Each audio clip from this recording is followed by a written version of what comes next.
Hello everyone, I'm Brian and welcome back. Let's go ahead and continue.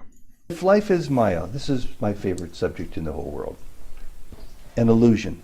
If all of this is duality, what can we do to awaken ourselves from this other than bang our head against the wall and tell ourselves that that's not really pain we're feeling, because pain doesn't exist? You see, the way to this, to break this illusion called Maya, has been given out since ancient times in those beautiful scriptures like the Gita, the Upanishads, and the teachings of great saints, Ramakrishna Paramahamsa, for instance.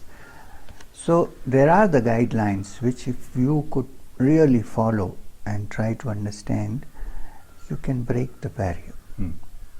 It's clear that it is very, very what shall I call it? Now, when you say illusion, I have a different definition for Maya. Maya doesn't mean that this world does not exist. It means it doesn't exist as you think it exists. There is existence, but that existence is not what we think it is. It's something else altogether. So there have been guidelines, especially the Upanishads, which say, look, find out for yourself. Ramana Maharshi said the same thing. He said, actually the only book he ever wrote was this little booklet called Who Am I? There's nothing else. All other things are recorded conversations. So this finding out about our true essence is the way to break the barrier and walk forward. That's interesting. I'd like to hear what his opinion is on Maya, saying that this existence is real, but it's not what we think it is. I'm wondering if he'll say that it's existence is pure consciousness, then okay, I get it. So far, that's what I've heard from the others, but I wonder if his is maybe different. Trying to think if I've heard maybe different understandings of it. It's kind of strange that Swami Sarvapriyananda says that the two arrows, one being the physical arrow and the other one being the more spiritual arrow. The physical arrow, you need to go see a doctor about it, and then the spiritual arrow is something that you have to go seek for yourself, either with the help of a guru, Swami, or to seek the truth for yourself. Obviously reading the scriptures, the books, to discover one's true self. No one, well, I want to say no one makes it in this world by themselves. There are few people who can do that. Most people will obviously need guidance.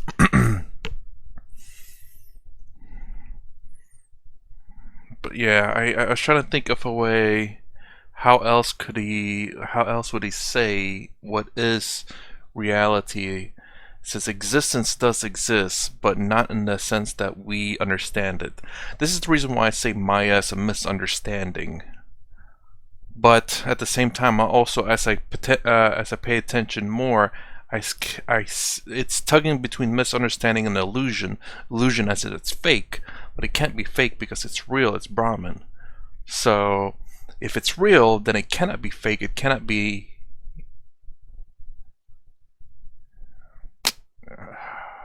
Cannot be an illusion. It has to be, and that's the reason why I call it misunderstandings, because misunderstanding doesn't change the fact that it's real. It's just we misunderstand it. Let's continue on. I think I know the answer to this. Certainly the answer must be yes. Have you done this? Have you done this? At least I can say I've touched the hem of the garment of truth. Let's put it that way. Would you call yourself a realized being? I don't want to use that word because it is bandied about so much. God realize. Very diplomatic answers. Very good answers. I understand. So I can only say that I have experienced things which are outside the ordinary mind. If we come to believe that we are Atma, soul, one, why would we continue to choose to live in Maya? why do you choose to live in Maya? For me, it's not belief that I am Atman. I am Atman. You know it's you're not a Atman. belief. Yeah. You choose to live in a particular situation where you can help others to understand this fact. Is that your number one purpose for being here? Absolutely, 100%. I guess the way well, let's see if he says. And every time I see myself sometimes straying a little bit out of there, I pull myself together and say, hey, this is not your function. Come back. What about free will then? Okay, so I'd say the way I would answer his question is why do we continue to live in Maya? The way I would understand is the reason why, from what I've learned so far, is the fact that we're not, how do we say, we are not choosing to continue to live in Maya. It is, in a sense, we're, I want to say stuck here, but I guess the great example I would put is like when you're dreaming, you're living. Why would you choose to do what you're doing in your dreaming? Why don't you just fly away or create a whole universe and do all this and that? But yet when you're dreaming, you're still following the rules of the non-dreaming world. You know, like you look at in your dream state, you look at a cliff, like, oh no, I'm gonna fall off, even though you know you're dreaming. Why would you believe that you die when you fall off? And why would you hide from enemies even though they're not technically your enemies, they're you? It's that same illusion in the real world, where it's the fact that you're living in this thinking that this is the real you. There's that illusion and you haven't realized yet that this is not your true self. But the dream world, the waker world, and I don't know about the absolute reality, but the subjective reality and transactional the subjective reality and the transactional realities, I'm assuming here that they each have their own rules that must be played. So like in your dream world, if you fall or you almost die or something in that one, you don't actually die in this world, but that dream ends. And probably it's the same with this world, where if you die in the dream, you die in the dream, you're dead in that dream. But you go back to the waker world where you are alive and you wake up and you're like, oh my gosh, that was scary. But then you go back to sleep and go back into the dream world. Maybe they'll explain it this way, I'm not sure. This is kind of a scary thought, but when you die in the transactional reality, you wake up in the absolute reality, and then when you go back to sleep in the absolute reality, you wake up in a new body in the real world, in the transactional reality. Even though technically speaking we are all Brahman Atman, but the false identities of every individual person re-wakes up in this false world. So we are all one, but in the transactional reality we think we're all different. So we have our own personal identities, karmas. I believe, if I'm using this correctly, our own individual samsaras. That's the reason why we continue to suffer and be reborn into this world. Hope that makes sense. It did in my mind. This stuff is quite a bit complicated, but yeah. Does it exist only in Maya, within the dream, or can we make use of what we think is our free will to exit the dream? As long as you don't break out of the barrier of this so-called Maya, there really is no free will, although people think that it is free will. The moment you break out of this barrier, there is free will, because then your will becomes one with the will that operates this entire universe. So you have free will in that state as God has free will, because you become... We may not have the absolute free will that God has, but because it has to translate through the limited brain, we still have to manifest that through the brain, which is quite limited in many ways, however much it expands. Therefore, because our frontal lobes have developed to neglecting the other parts which are important. Mm-hmm. This is what civilization is all about. So therefore, although we are in touch with that supreme will, it may not be the absolute. It still has its limitations, but it's certainly better than ordinary. So I heard a few teachers tell me, go ahead, if you think you have free will, if you think you have an ego that's trying to pull you down, use your ego, use it to pull it in another direction. Absolutely. Use your perceived Perfect. free will Perfect. to break out of Perfect. to the veil. Perfect. That's the right advice. A question that is growing in more and more perplexing for many people on the spiritual path. Why does this spiritual path become more difficult rather than more easier, with more problems and more pain as we remain on it? Is it my imagination, or is there a direct correlation to the longer you pursue this route, the more difficult it becomes, the more painful it becomes? Sometimes. But it's not a common factor. In some people's life it is that, in some people's life it is not. It depends on your past and what experiences you have gathered. You can't, it's not a blanket statement. You can't say it is so for everyone. No. So in different variations it happens. But then it's pain and sorrow that teach one to evolve more than pleasant. You know, in the Mundaka Upanishad, in the Katha Upanishad, the dialogue between the Lord of Death, Yama, and this young man, Nachiketas, who goes to him. Beautiful. He says, there are two things in this universe, in this world. One is called Shreyas and the other is called Prayas. Shreyas is that which is good, but need not necessarily be pleasant. And Prayas is that which is pleasant, but need not necessarily be good. I see.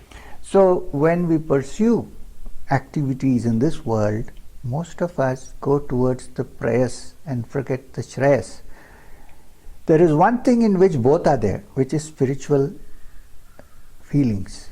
It's good and it's also pleasant. So that reminds me of the lesson many of us are trying to learn called equanimity. Here's pain, Equanimity. here's pleasure, here's joy, here's sadness. Here, way high, is equanimity. It's right here, actually. It's right here, really. It's a simple concept, but the most difficult to Very achieve. difficult. In fact, the Gita calls it sthita prajna, one whose consciousness has become steady, where if pain comes, okay, good, welcome, sit down, have a cup of tea, disappear. And if pleasure comes, the same attitude is used. Okay, come on, we know you're going to disappear, so come, be with me and go when you want. We are not stopping you. Pleasure becomes pain when you try to hold on to it. I just visited your school before coming here. I'll pause that real quick with what he said there. Interesting. Like, I kind of feel this way. Still very much far from being able to handle all pains or all pleasures that way.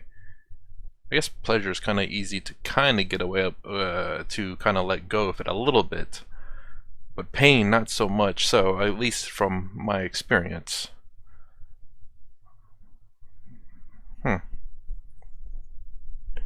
Becomes pain when you try to hold on to it. I just visited your school before coming here.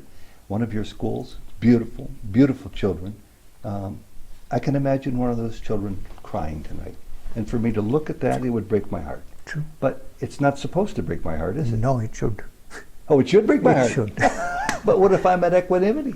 Even if you are in equilibrium, doesn't mean your yogi doesn't, his heart doesn't turn to stone. It becomes more sensitive. So your word is that compassion is always required. Absolutely. Swami Vivekananda, a great yogi, was before he became famous, when he was wandering in Calcutta side, he met one of his Guru Bhais, his disciples, his companions, who told him that so and so Chaudhary has passed away.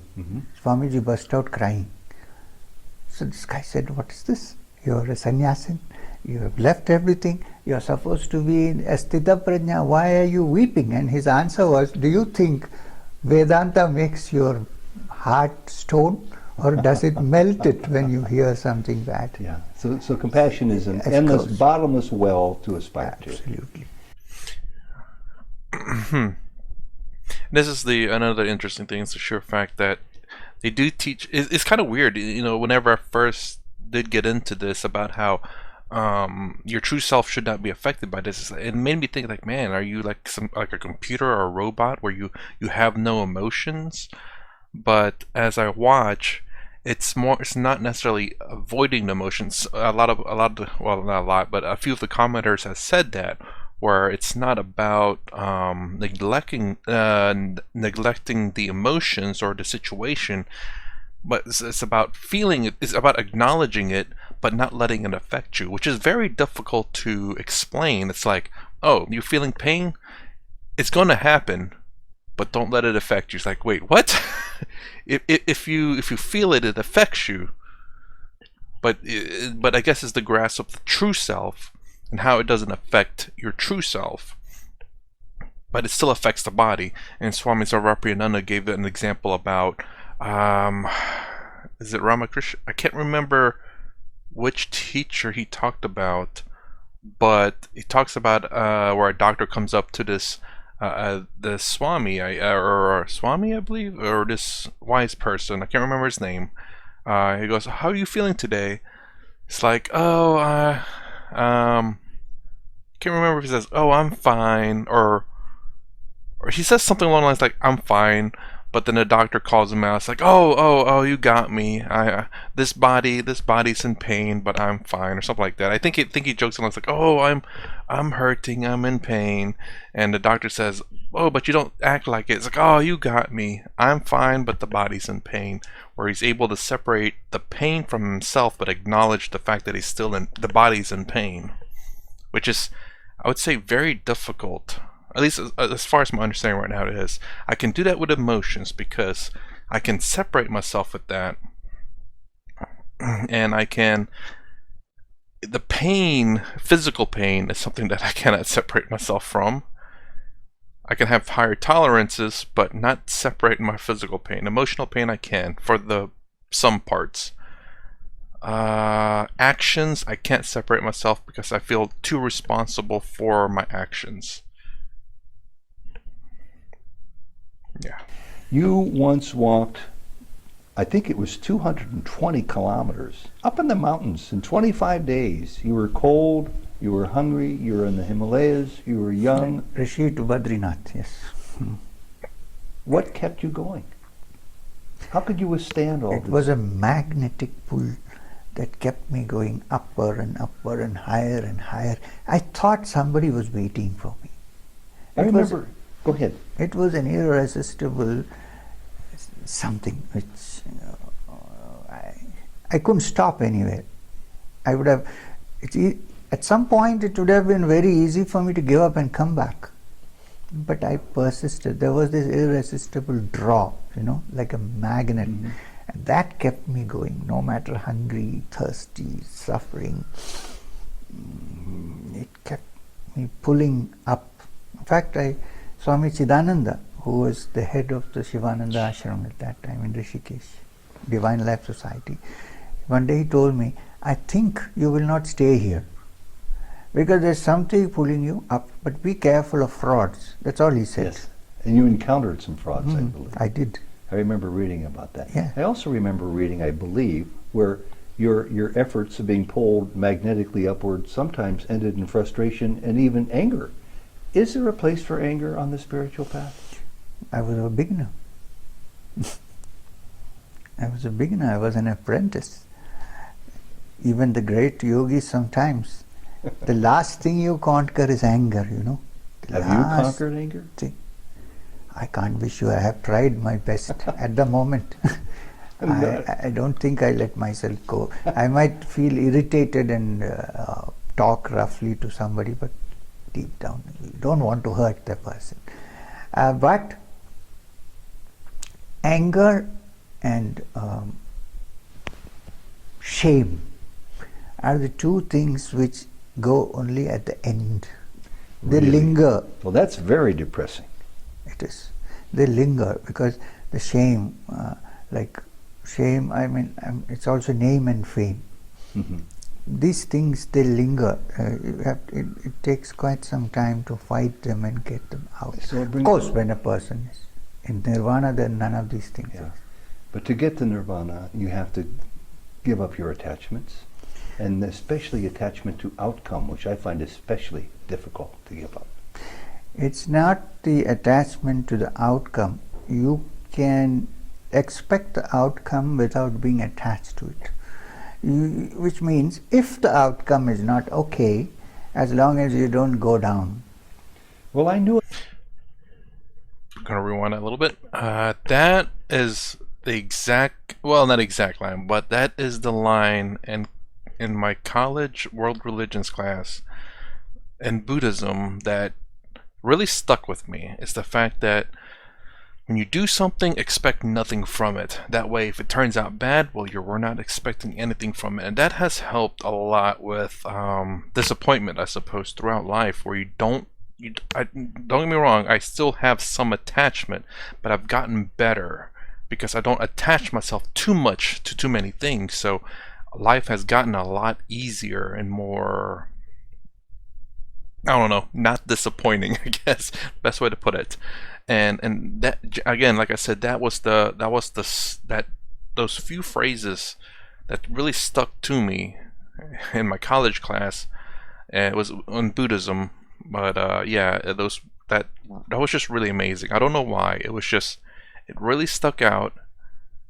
Life is suffering. The two phrases that give it 100, basically saying, do whatever you need to do, but expect nothing from it.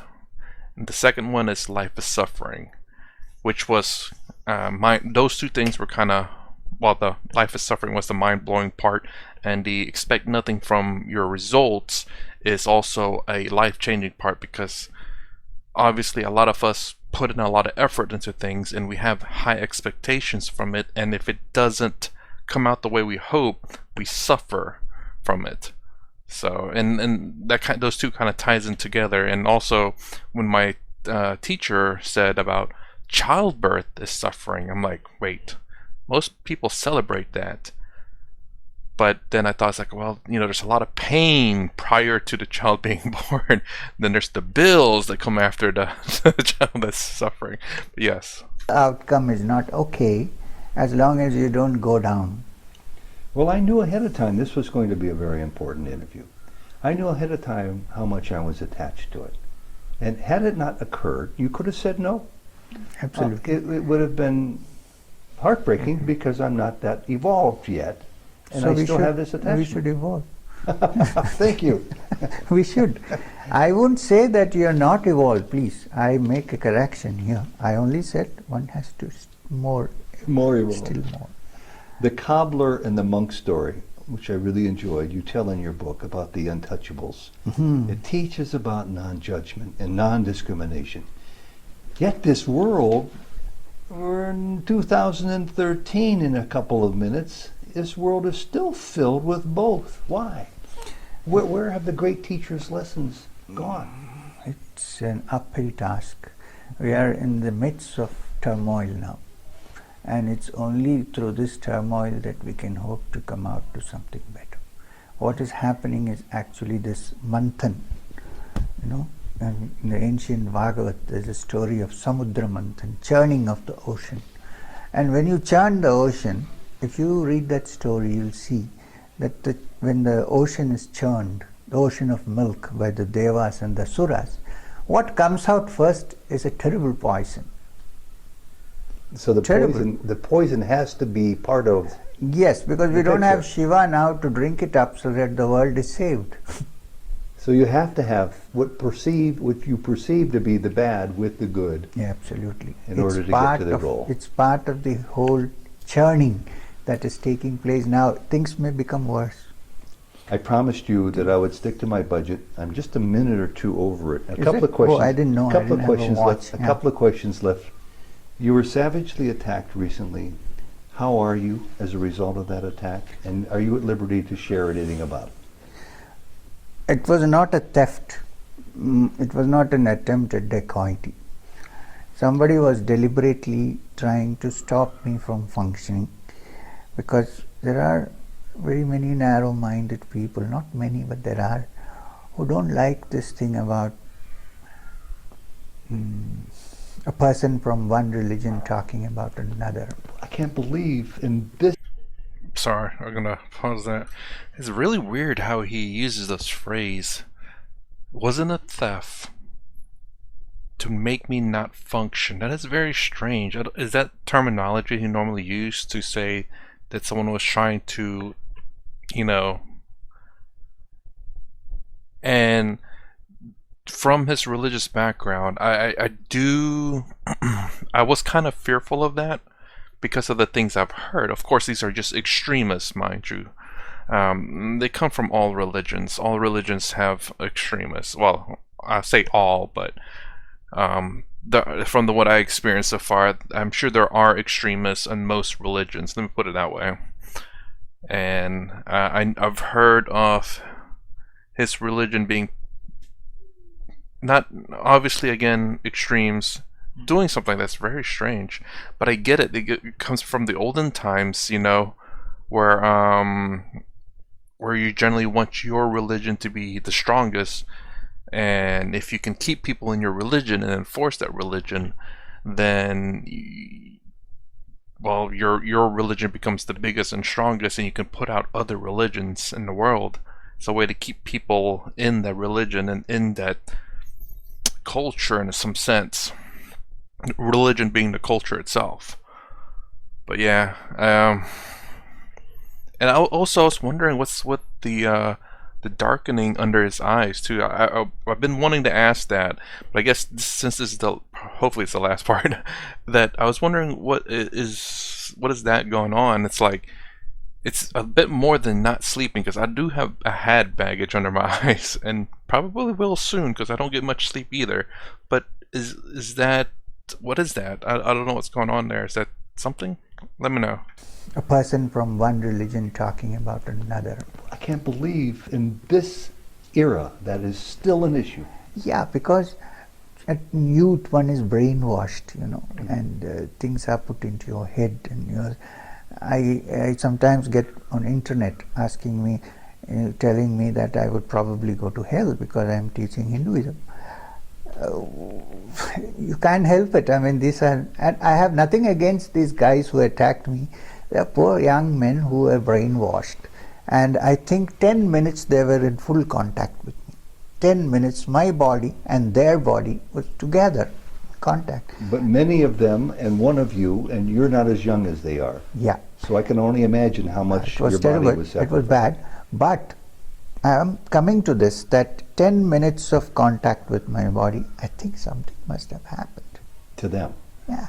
So I'm hoping that a few years later, these young guys will come and meet me and say, "Sir, we are sorry, but we have changed." Wouldn't I have only prayers for them. Good, because they need to evolve, and perhaps I suffered for their evolution. Who knows? Yeah. Well, that could be just a spectacular story to help see the world heal its differences. I mean, I was raised Catholic. So many sanctions against us by outsiders, and so many sanctions within my religion against everyone else. This is the only true faith. You talked about it from Islam. I'm talking about it from the faith I was raised in. My father said his only sadness in life was knowing that his son would never be in heaven and darken his eternity because of my perceived sins. We have these judgments Even yet. today.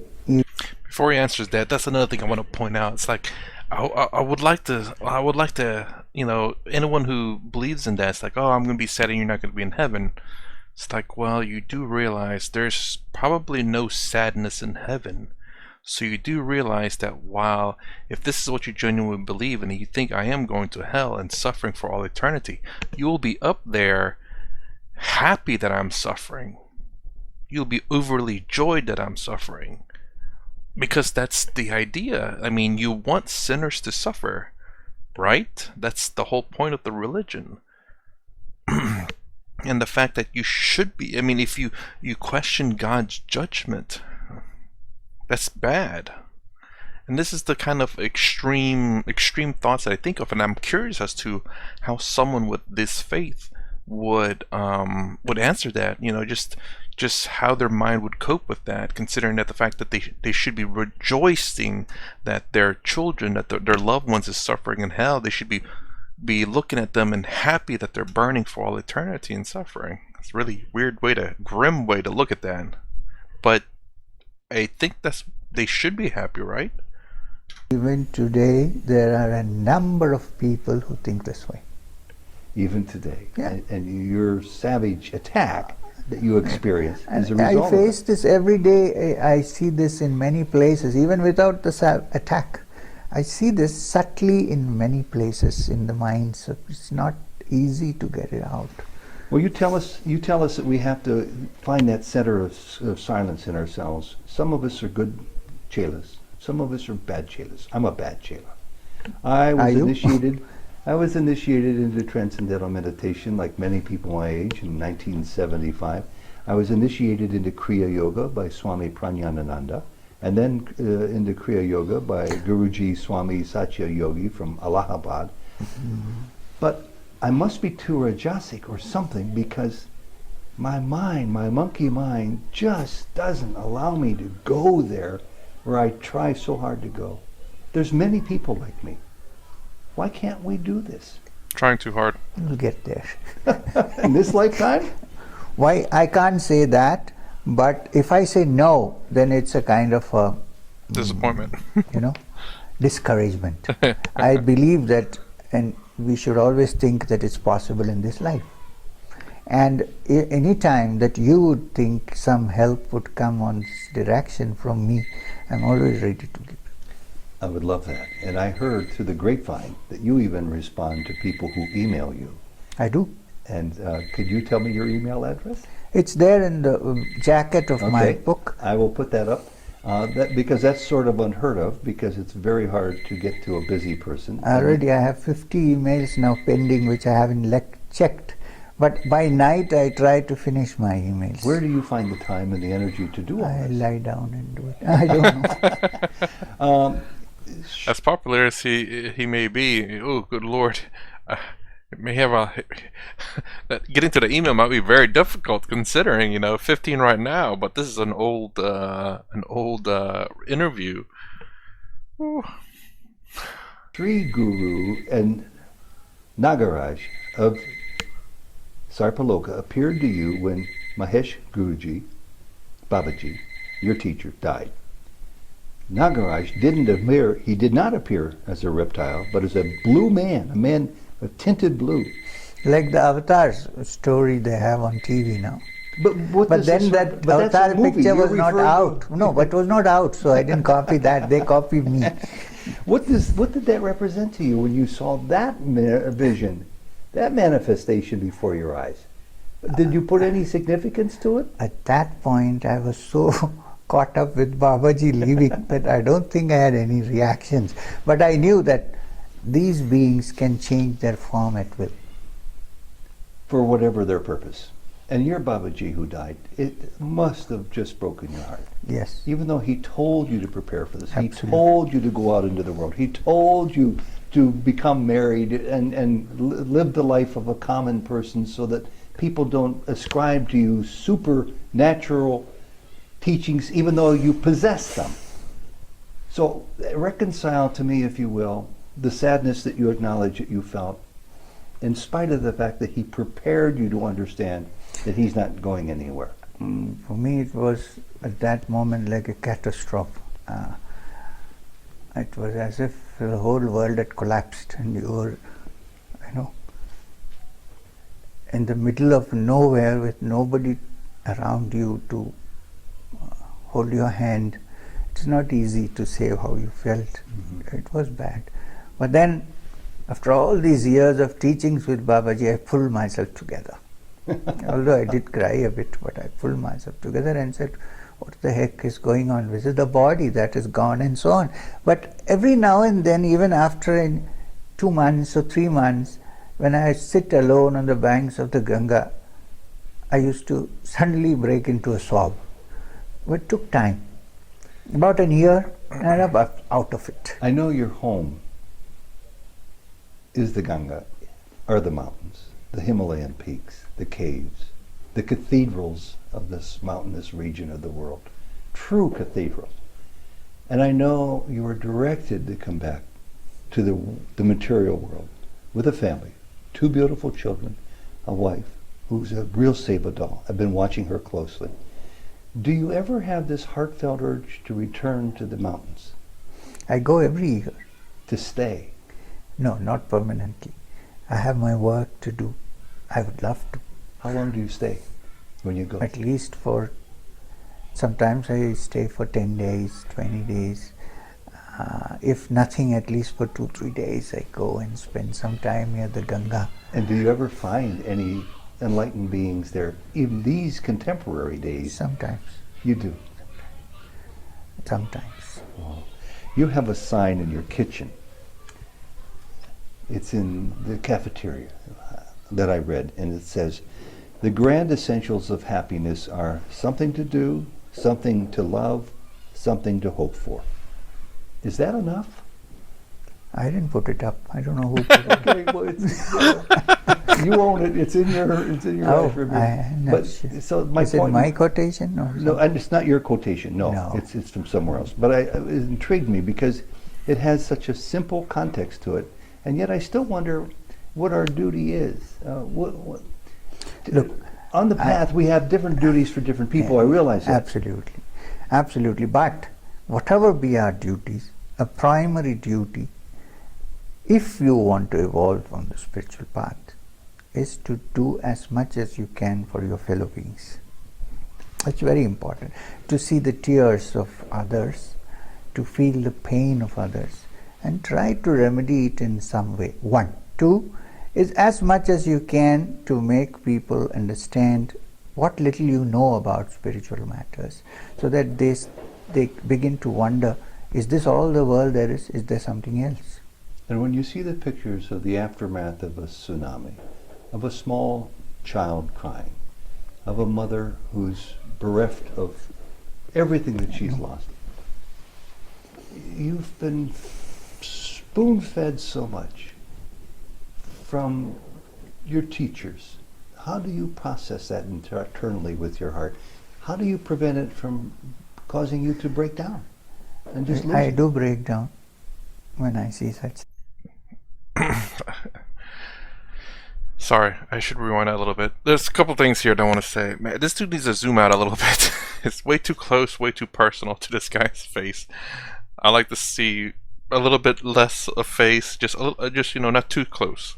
But at the same time, he seems to, at least the few questions he's asked about the fact of, it's the same thing as I had about the separation of emotions, whereas though you shouldn't be feeling anything because you have this separation, but it's not that. I think he asked it twice before, and he's asking it here again. It's like, how do you, hold on, let's see. Causing you to break down.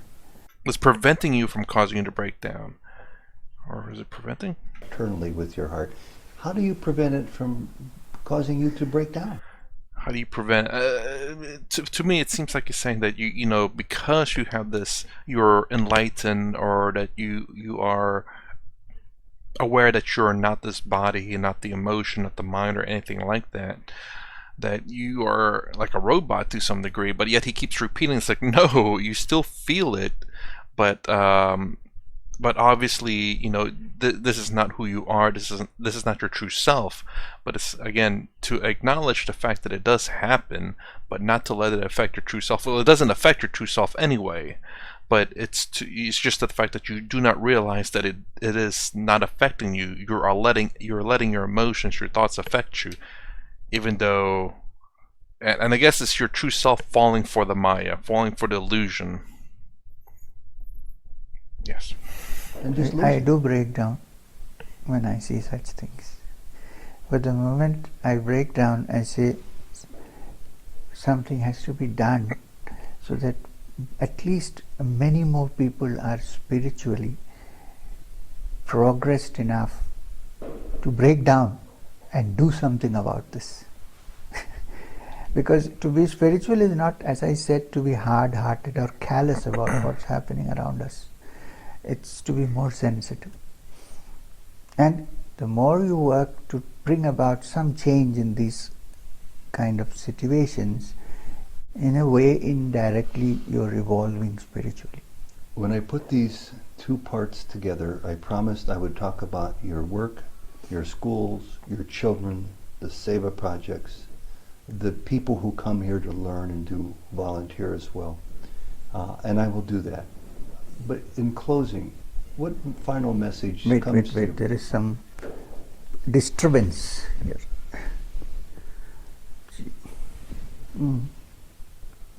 It's a Rudraksha, it's for you.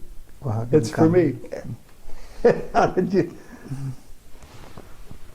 I'm sitting here looking at my friend I came with total disbelief. What does this mean? You told me before what it meant. It's a gift. Well, if you don't mind, I can be very greedy, so I'm going to take with me not only the gift, but I'm going to take with me the gift that it sits upon, if it's okay. Sure. It will last for a lifetime. It's not going to disappear. It's not a magic trick. Sometimes those things even grow. Might this grow? We try it. Oh, you I tried can't that? guarantee this. And the significance of the fragrance, the flower fragrance of the vibhuti, what's the significance of that? Because it came from hands which are not too bad. And thank you for the gift, and I'll thank you in advance for your closing thought to leave the viewers with. People love these stories because they're all searching for satsang. And I get calls and I get emails mostly from the four corners of the earth from people who have no satsang groups, no study circles, nobody of like-mindedness. And I know it's going to happen when they see and hear about your story. Mm-hmm. What can you say to them that gives them hope? I think they should be told that there is still somebody somewhere, not me only, but there are who are genuinely connected with the truth and would like to share it with them.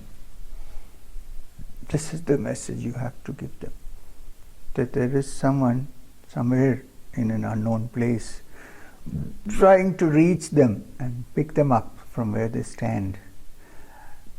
And even though they are in a remote place where there is no satsang, a satsang need not necessarily mean hundreds of people sitting down and talking to the Guru. 1 + 1 can be a satsang. One alone can be a satsang. One alone can be a satsang. Because when you are never alone. You're never alone. You always have the higher power with you. Call it Jesus, call it Allah, call it God. Call it anything. Call it anything. It's always with you. Shriyam, thank you. Thank you very much. I'm very much in your debt, and I appreciate your time. Thank you. Let's see, is there anything else? Also on this property, free works are always. Alone can be a satsang. Sorry. The story of Shriyam would not be complete without a few words about his home and ashram. When he is not traveling or lecturing, Shriyam lives at his ashram in Madnapalli, in the state of Andhra Pradesh, India. His ashram has several small buildings for visitor accommodations, the fee for which is a couple of dollars per night, and visitors are always welcome. Meals, tea, coffee, snacks are available for a small sum. Meditation halls, meeting rooms, and walking paths are conveniently located near Shriyam's home. Also adjoining the property, one of several schools operated by the Ashram Foundation, schools that serve the disadvantaged, tribal children, orphans, those who are often neglected. Also on this property, free workshops for the betterment of women who live in the region. Here is Shriyam's personal email address, and he encourages people to write about any and all spiritual matters. And here once again is the title of his popular book, Apprenticed to a Himalayan Master, a Yogi's Autobiography. Okay, because songs get copyrighted.